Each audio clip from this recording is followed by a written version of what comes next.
Judith, we're going to start with what we call the 25 quick-fire questions under the title of Getting to Know Judith Paris. So let's start with question number 1. What is your full name given at birth? Sound like a policeman. Judith Margaret Franklin. When is your birthday and the year of your birth? It was the 7th of June, 1944. As a child, where were you born and raised? I was born in a nursing home in Tetbury, which is a small village outside, well, a small town, very near to Cirencester.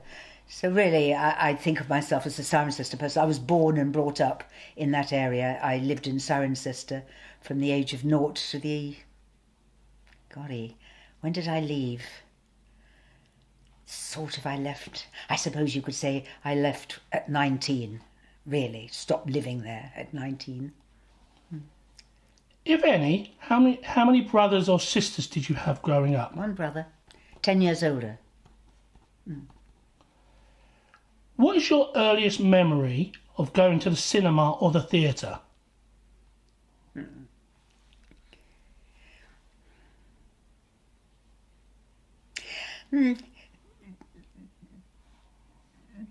That's tricky.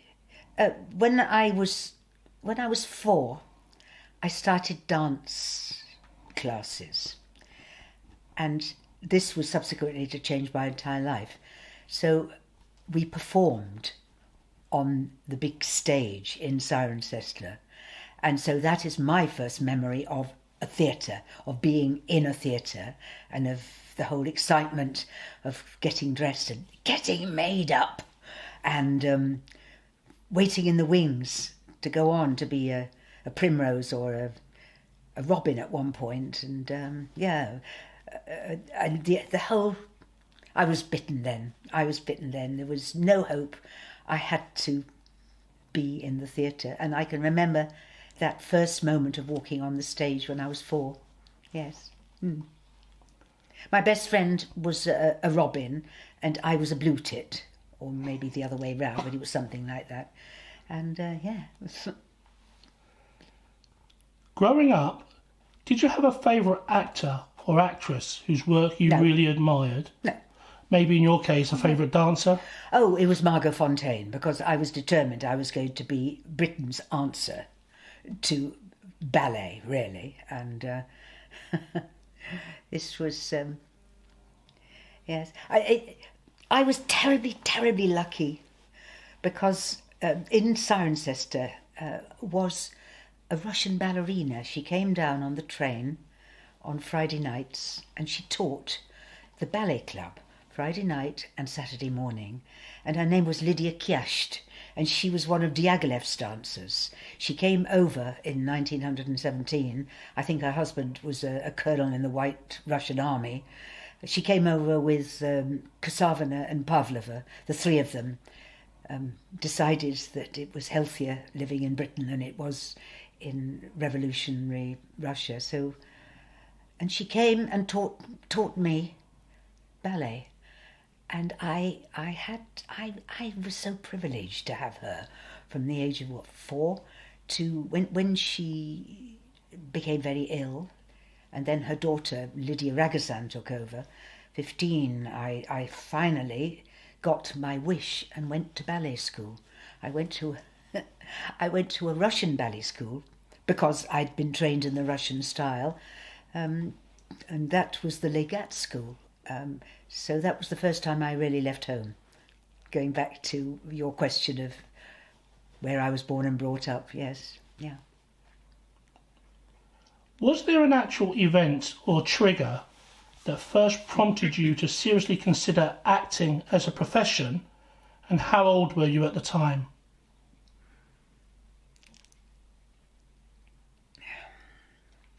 That's hard because one's jumping about. I mean, if you're going to talk about my career began as a dancer. I just wanted to be up there on a stage, and I'd trained and trained and trained and trained like an athlete, and you become a nun. I think the first time I actually went on stage as an actor was a glorious moment. I was 13 and it was a school production of Villers-à-Vendre. It was a play, Villa for Sale.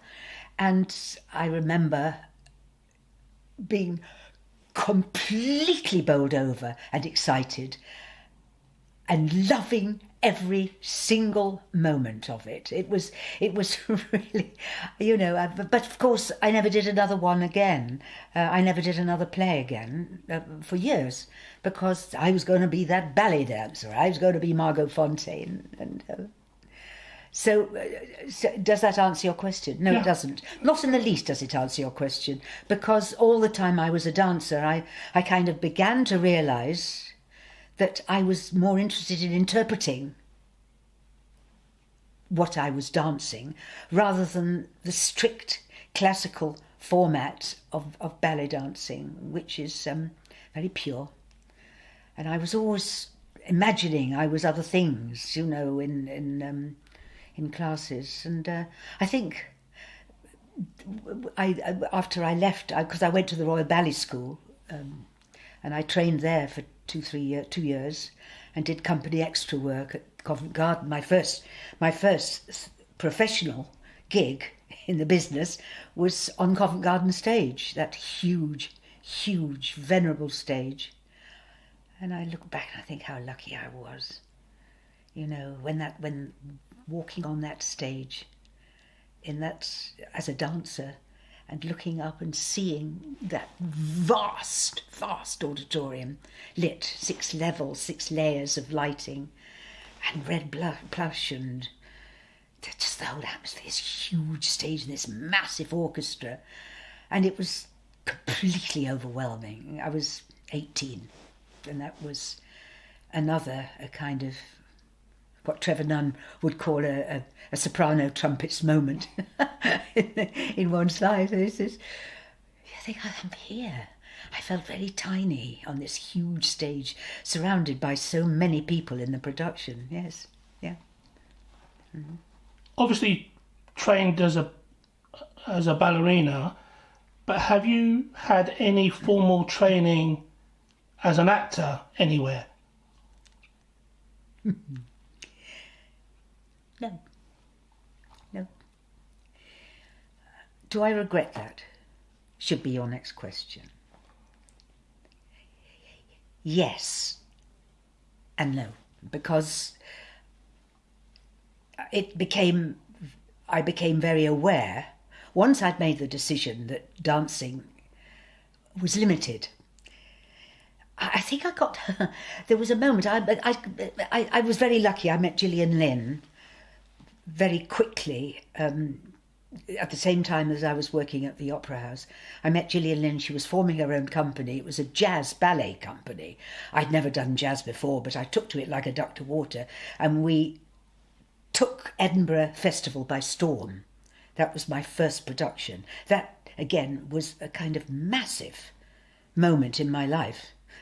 Especially you're going from the Opera House at Covent Garden to a church hall in Frederick Street in Edinburgh, and feeling the kind of astonishment of the audience that had never seen a show like it. I mean, we really were groundbreaking. We stayed together as a company for about 2-3 years as a core company, and we did 2 musicals, we did 3 film musicals, and we did the seminal show, The Matchgirls.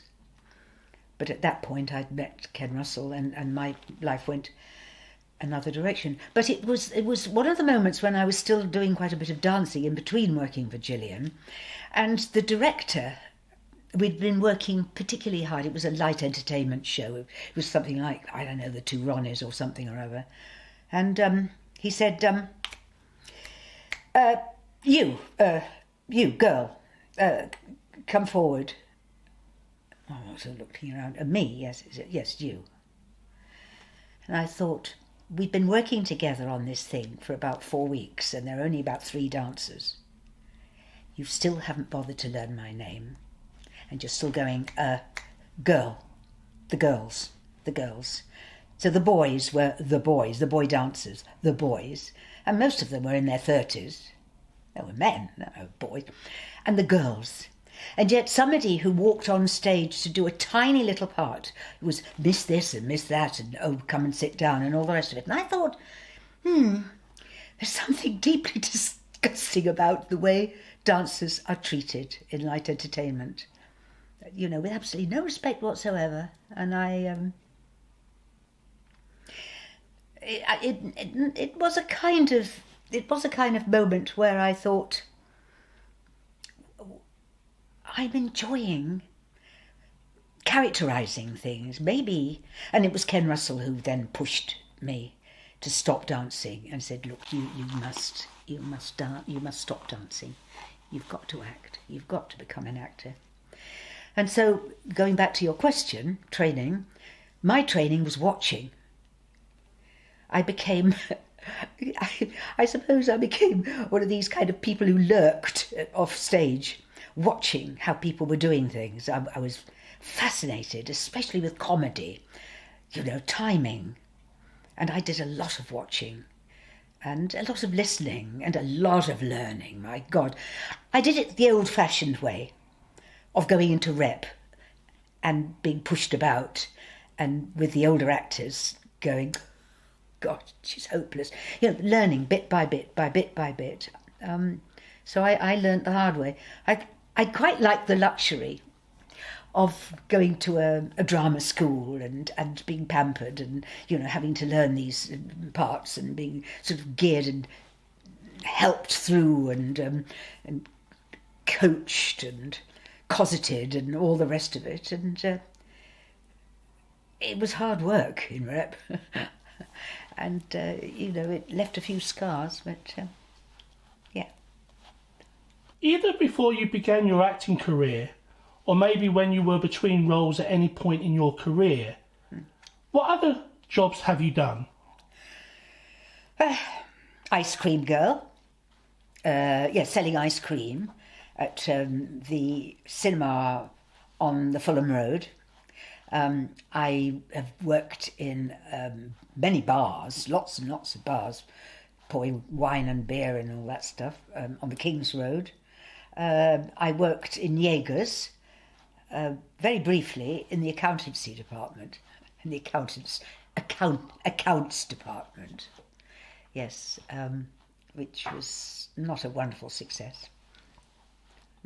That's about it, really.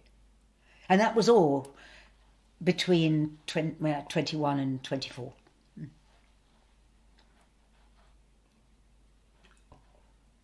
What was your first ever paid acting performance or maybe dance performance, i.e. your professional debut, and how old were you? I can't remember whether we were being paid for all that opera work we did at Covent Garden. Maybe we were, maybe we weren't. But my first paid, I mean actual, away from the Royal Ballet School and the Royal Ballet, the Royal Opera Ballet and the Royal, you know, the whole Covent Garden episodes, was with Gillian Lynne. It was her show, Collage. It was a jazz ballet company, which we took a show to the Edinburgh Festival in 1963. £9, £10 a week. £10 a week. Can you remember how old you were or what production you were working on when someone first asked you for your autograph?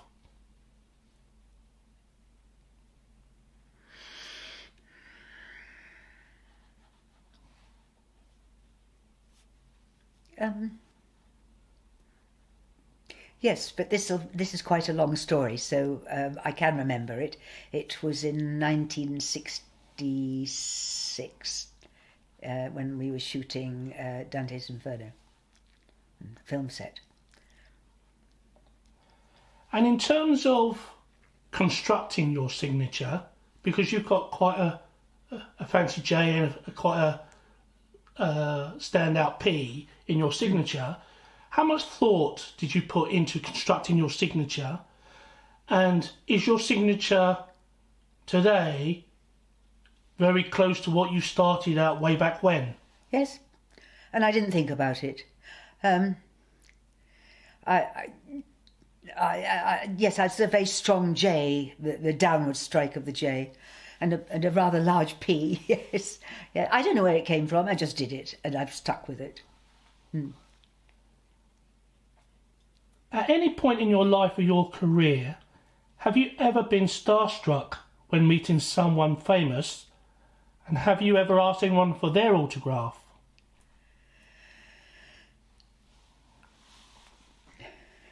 I think that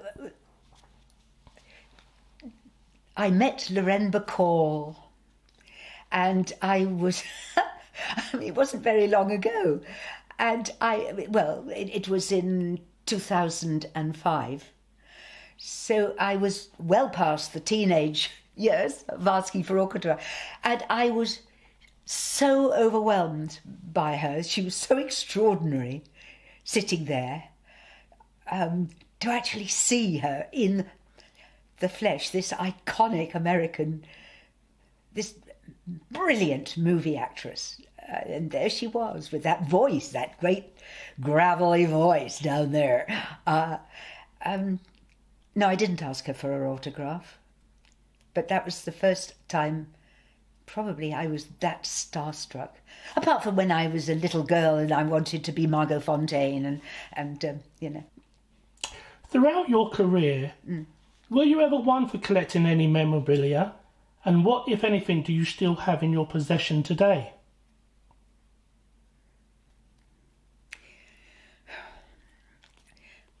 I'm not very good at collecting things, I'm afraid. I collect... My mother used to collect all my cuttings. I suppose I've got a lot of old programmes, old cards upstairs, but it's... I'm not particularly that sentimental about it. No, I don't. You hang as an actor. You hang on to clothes like mad. My wardrobe is full of clothes because you think I might need that. I've worn it in this production, and I know I might need it for the next production, and so I've got a lot of clothes that are more practical than romantic. You know. To perform, what would you choose? Theatre, television, or cinema? Theatre. For what reason?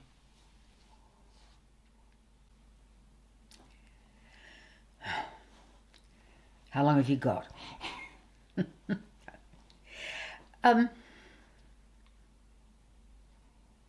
It's the outreach to another person. I mean, I try when I act to think of one person only. The response, the feel you get from an audience is, you cannot reproduce it. It's an extraordinary symbiosis that happens between what goes on a stage and what goes on in the auditorium, and you know, it's after all, we are all febrile creatures. The audience reacts in a very different way each time.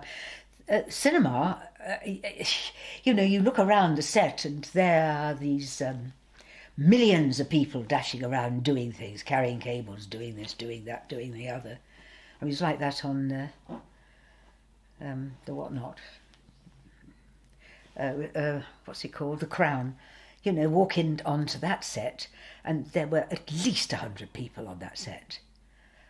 And it was extraordinary, and it was just me and the camera and Diana, Princess Diana, and the director. So in a theatre, it would have been the two of us and the director spending an hour, 2 hours talking, working out exactly what we were going to do, and then rehearsing it, and then putting it on its feet, and then changing it, and then trying it out again, and all the rest of it. Not so on television or cinema. You know, you're presented with the script, you walk onto set, you do the lines and go. And all these millions of people around you have got, you know, they're all very supportive and they smile and go, oh yeah, but it's not an audience. No. Which of your parts, performances or characters would you say people remember you for the most?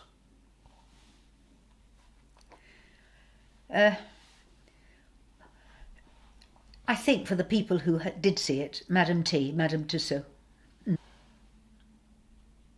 and this may be more of an introspective view, but whether it be for what you did on stage or screen, can you name any of your own individual performance or performances that you are personally the most proudest of?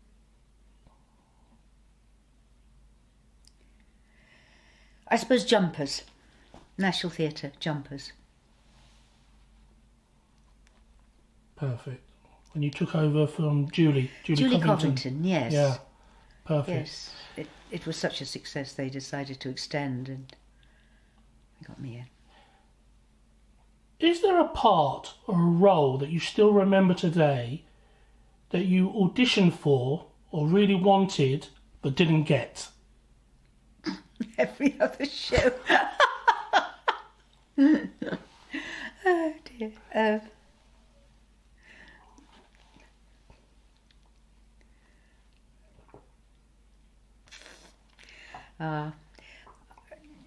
Well, the parts that I've really wanted to play, I was never asked to audition for, which is sad. I wanted to have a go at some of the big Shakespeare parts. Yes. And it may well be because of conflicts in your work schedule, but was there ever a part or an acting role that you had to turn down for whatever reason, but again later regretted the decision?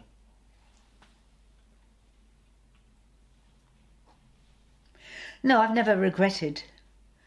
It's this is a very complicated. This is a very complicated question. It can't be answered in one line. I'm afraid. It can't be done.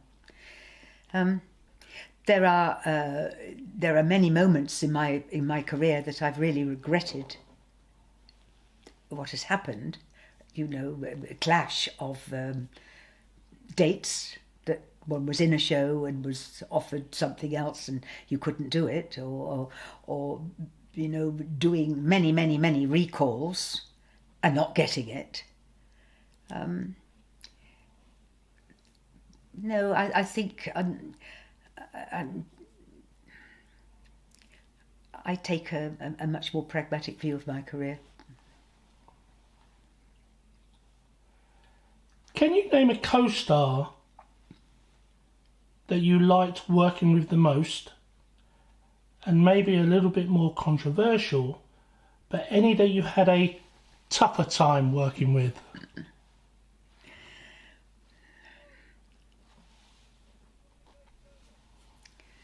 No, I can't put a name. I can't put one name. I've had wonderful relationships with. I've had amazing relationships with people on stage, and some of them have been very difficult, and some of them have been wonderful. But I can't remember one. I mean, life, it's not like that. It's you can never recreate. It's really the ambience of the entire company. That's why I like the theatre the most. It's there are moments where no. I suppose when we did Jean Seberg at the National Theatre, I did. My part was a kind of double act with another woman. And her name was Josephine Blake. And we had a big scene, and a really important song, which was in a sort of pivotal moment of the play. And the camaraderie that we found, because it was a very difficult rehearsal period and a very, very, very difficult performance period. The camaraderie we had was it was not only the joy of working with her, but it was also the shared experience of the difficulties that we, as well as the rest of the company, had in this rather tricky production. Yeah. Outline what a director needs to do to get the best performance out of Judith Paris? And can you name any directors that you worked with that did just that?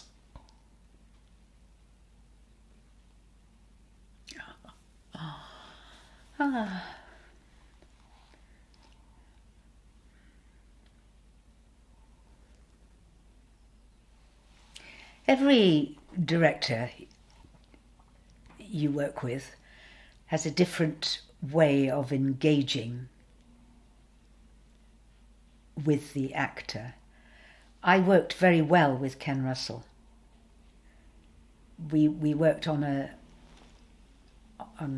quite a sort of rhythm. He was not a text man. He was more a visual, emotional, febrile, sort of instinctual director. He wanted ideas. He wanted lots and lots of different feelings for close-up, for facial close-up, and for sort of atmosphere within the scene. And he managed to get that out of me. I think Peter Hall was a wonderful person. I enjoyed working with Peter Hall greatly. Yes. You are hosting an intimate dinner party and you're able to invite 3 other guests to attend. Alive or dead, who would you choose to invite and why? Virginia Woolf. I'll have her because she's so tantalising. I'd like Henry VIII there too, because he is monstrous, and I would love to see the repartee between Virginia Woolf and Henry VIII. And maybe throwing in Kurt Weill. I think I would really love to meet Kurt Weill properly and hear him. And also he could play the piano in the background a lot. Going round the table. Yes, Genghis Khan, I think, because he would add a bit of frisson with Henry VIII. They could kind of mull over various battles and triumphs and things. And then we would have,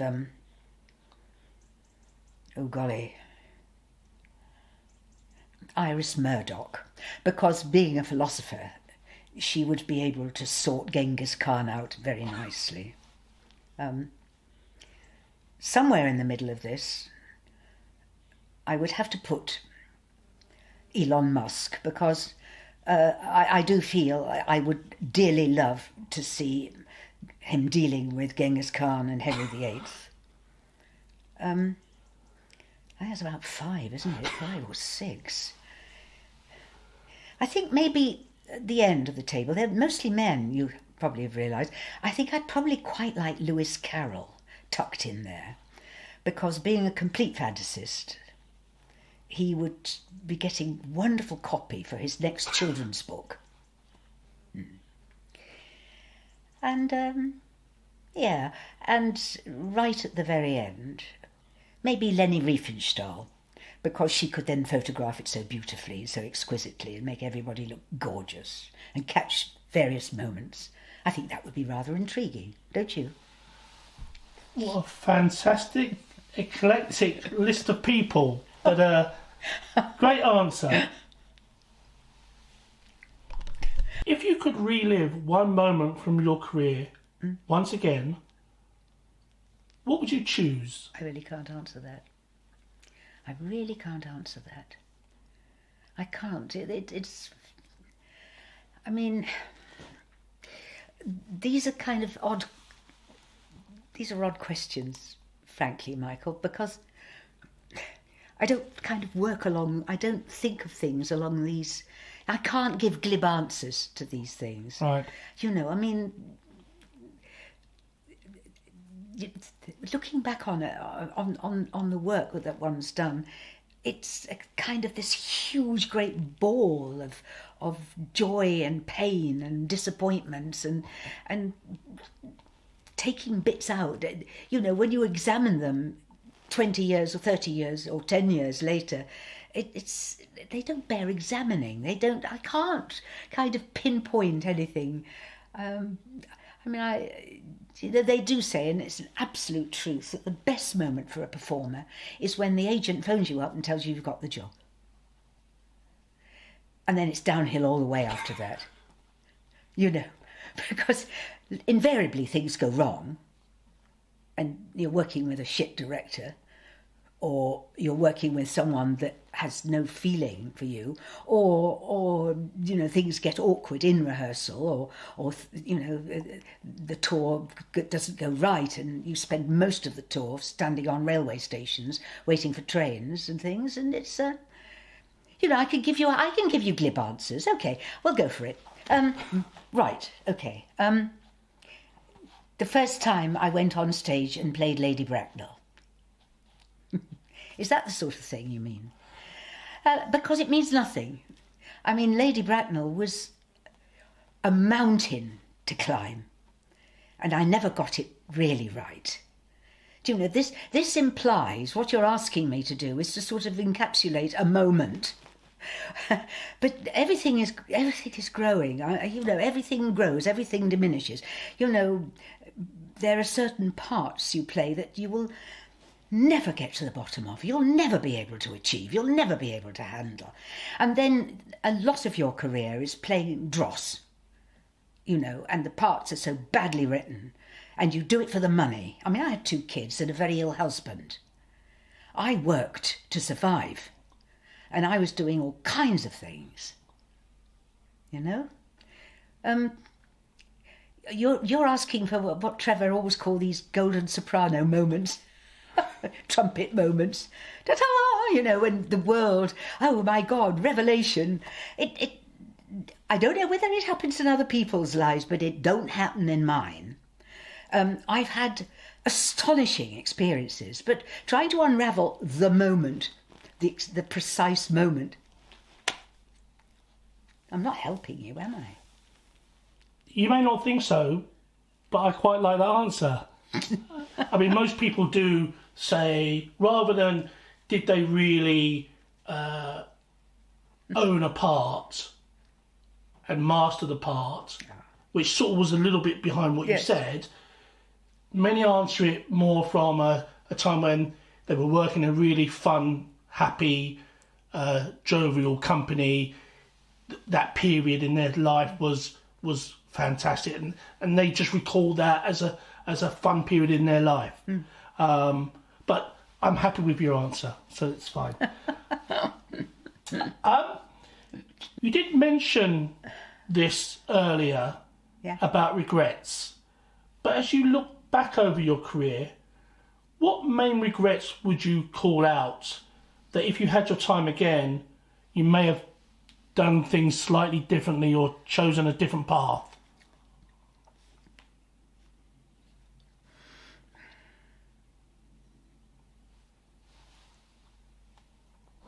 I think one can hoodwink oneself in so many different ways.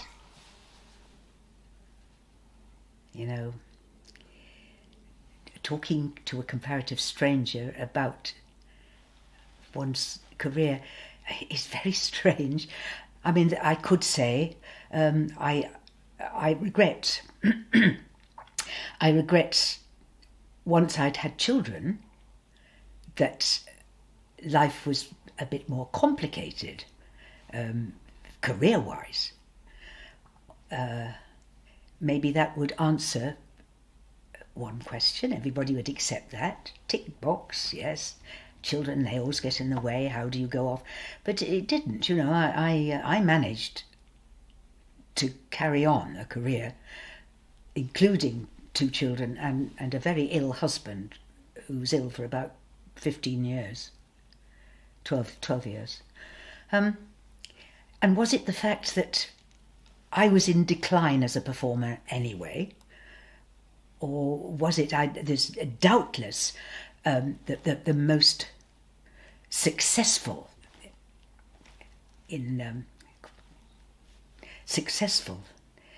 part of my career was in my between my 20s and my 40s. But I think I started to mature after that. And I started to do, I do remember a moment, I'd hit 50 and there was no work. And this happens to, God, it happens to all actors. You hit these seminal moments, you know, the moment that you're no longer a young soubrette type person. You know, and that's round about 25. And then you get to the point where you get to, when you're 30, 33, 35, and you are no longer being asked to play mid-20s because there's a huge raft of people coming up behind you. And if you haven't fully established yourself, and I had plenty of opportunities to do exactly that, and then 40 comes, and that's goodbye to on television, film, anything which is remotely, but you could still get away with it on stage if you keep your figure and, you know, have a good makeup. And then 50 comes. And 50 is a very difficult age. And I hit 50 having done a kind of break that you die for, really, which is probably to answer one of your earlier questions, is being offered the chance of going to Broadway to work on a Greek drama, which I love, and I've done a lot of Greek work, and to do a Greek drama, a Euripides, and to do Medea, and to play the lead chorus. There were 3 in the chorus. I was chorus 1. And I was recast. The woman who was playing it in the West End didn't want to carry on, and there was a 3-4 month gig going on Broadway with the production, and I auditioned for it. And one of the craziest auditions I think anybody has ever had. It included singing a Bulgarian folk song to a phone box in the Lake District. And I won't even go there to explain exactly what that entailed. But I found myself on a flight to New York with a company that had been in existence for at least a year, with Diana Rigg playing Medea, and walking on to a first performance on Broadway in Euripides, in this iconic production, this wonderful production by Jonathan Kent. And I lived a kind of bubble existence because I'd left the children behind. I'd left my ill husband behind. I'd sorted out a nanny and somebody to do all the cooking and somebody to do the gardening and somebody to do the housework. I'd sorted it all out within about 2 weeks of getting the job because it all happened very quickly.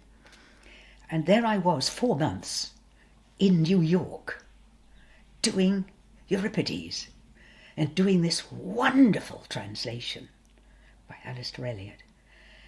And I lived in a kind of extraordinary bubble of not believing I was actually alive. And here I was on Broadway, walking down 42nd Street, walking down Broadway, going to Times Square, you know, meeting people in Washington Square, going on the subway, going on the Central Line around Manhattan, walking, exploring, working hard. And we were the toast of New York. So as a company, we were invited everywhere. So we went to receptions and to this and to that and to the other. I met the most wonderful, extraordinary people. It was a period of such richness and such excitement and such, theatrical completion, because the chorus is huge. The part of the chorus is huge in Medea. You're on stage all the time, so you're witnessing nightly this terrifying drama of a rejected woman who murders her children to get at the husband. And at the end of the 4 months, flew back. Next day, I went to the Labour Exchange on the Uxbridge Road in Ealing, signed on, and in a kind of haze, a daze.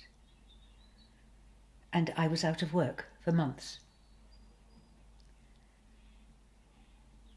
And signing on and picking up where I'd left off, trying to be a wife, trying to be a mother again, without that, and wondering, I'll never get over this moment. I'll never, ever get over that extraordinary moment, 4 months on Broadway. And after I'd kind of picked myself up together and realised that nobody wanted to use me, I don't know why, I decided I'll write a play.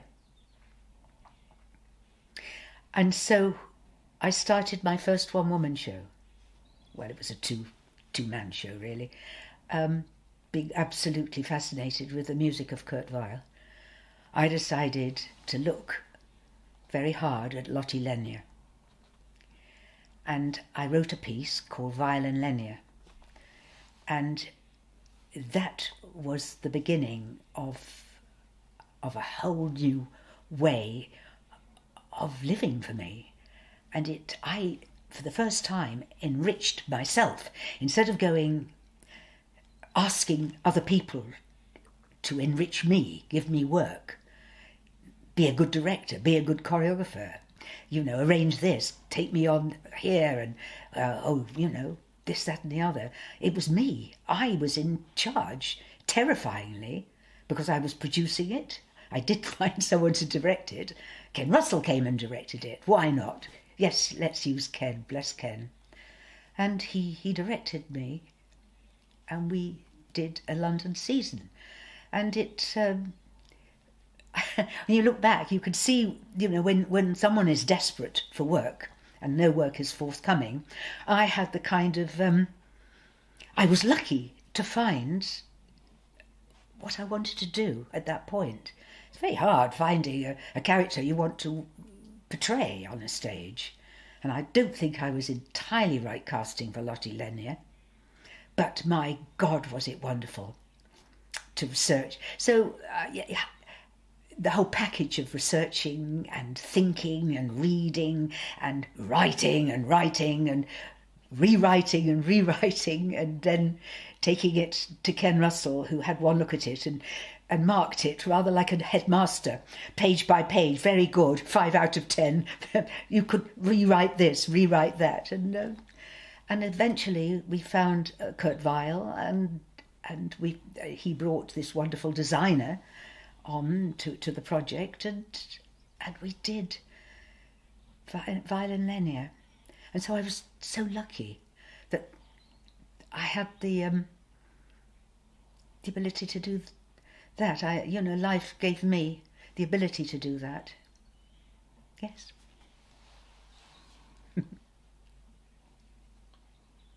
Well, thank you for such a thoughtful, candid response. That was amazing.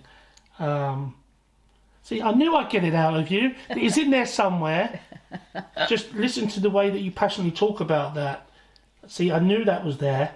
I just have to draw it out of you clearly. Tell us something about you or your career that most people would not already know. I'm an open book.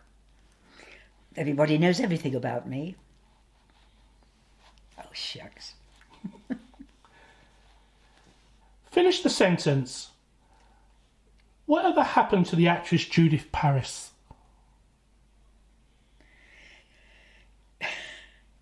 She's alive and well and ready for work.